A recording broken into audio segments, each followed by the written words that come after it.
حضرت سلیمان علیہ السلام نے کہا کہاں تھے؟ عرض کرنے لگا حضور میں ملک سبا گیا تھا، وہاں ایک عورت حکمرانی کرتی ہے، اس کا نام بلقیس ہے، بہت بڑے تخت پہ بیٹھتی ہے، 80 گز اس کا تخت لمبا ہے، 40 گز چوڑا ہے، اور شاید 80 من 80 ٹن اس کا وزن ہے۔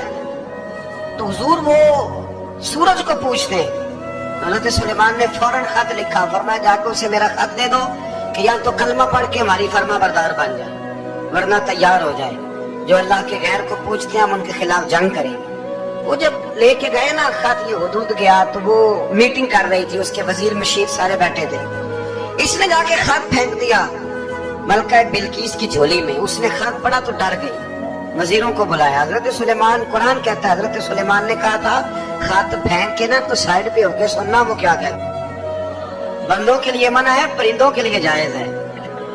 بندوں کے لیے منع ہے سائڈ پہ ہو کے سننا، ہاں جس کی جاسوسی کی ڈیوٹی ہو، کفر کی جاسوسی، اس بندے کے لیے بھی جائز ہے۔ تو ایک تو وہ پرندے تھے، دوسرا کفر کی جاسوسی کر رہے تھے، سائڈ پہ ہو کے سننے لگے۔ تو ملکہ بلقیس کہنے لگی اب کیا کرنا ہے، یہ خط آیا ہے۔ تو وہ کہنے لگے ہم تیار ہیں، آپ حکم کریں، ہم لڑنے کو تیار ہیں، لڑیں گے۔ تو کہنے لگی نہیں تیزی نہ دکھاؤ، قرآن مجید کہتا ہے کہ وہ کہنے لگی جب لڑائیاں ہوتی ہیں تو شہر تباہ ہوتے ہیں، ملک کھنڈر بن جاتے ہیں، لڑائی مسئلے کا حل نہیں ہے۔ انہوں نے کہا کہ میں نبی ہوں، ایک دفعہ آزما لیتے ہیں کہ نبی ہے کہ نہیں، معاذ اللہ آزما لیتے ہوں۔ کہا کیسے؟ کہنے لگے تحفے تو آئے بیچتے ہیں، اگر مال پر دل للچا گیا تو پھر نبی نہیں بادشاہ ہے، اور اگر مال پر دل للچایا نہ تو پھر اللہ کے کامل بندے۔ یہ فرق اس نے اس وقت بیان کیا۔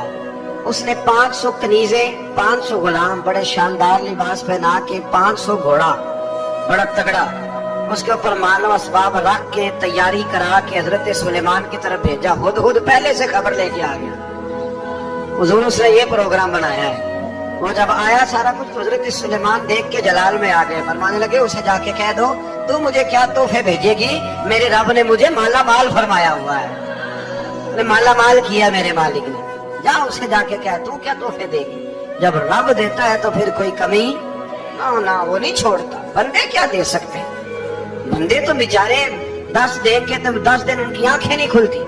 فرمایا مجھے اللہ نے جو دیا ہے کیا بات ہے اس کے دینے کی؟ تو فرمایا اسے کہو یا فرما بردار ہو کے آ جائے یا جنگ کے لیے تیار ہو جائے، ہم اسے اس کے شہر سے ذلیل کر کے نکال دیں گے۔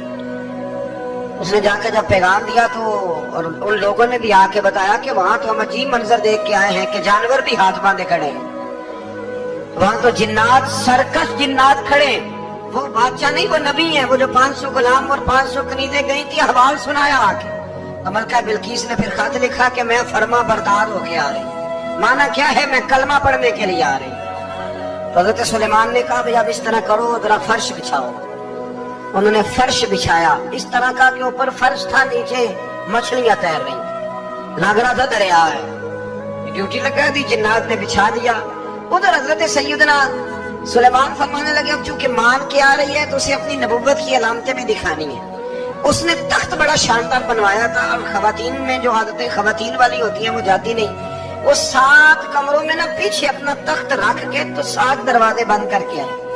اس زمانے میں ایک رواج تھا، وہ زلیخا نے بھی 7 دروازے مکفل کے ایک رواج تھا، ایک کمرہ، پھر کمرے کے پیچھے کمرہ، پھر اس کے پیچھے کمرہ، پھر اس کے پیچھے کمرہ۔ اس کو بڑے موٹے تالے لگائے جاتے تھے، اور فلسفہ یہ تھا کہ ایک تالا توڑے گا کوئی تو جب تک سپاہی آ جائیں گے، اور اگر اس کے توڑنے تک نہ آئے تو دوسرے کے توڑنے تک آ جائیں گے، اور اس کے توڑنے تک نہ آئے تو 7ویں تک تو آئے جائیں گے۔ یہ ان لوگوں کا نفسیاتی معاملہ تھا، سوچ تھی۔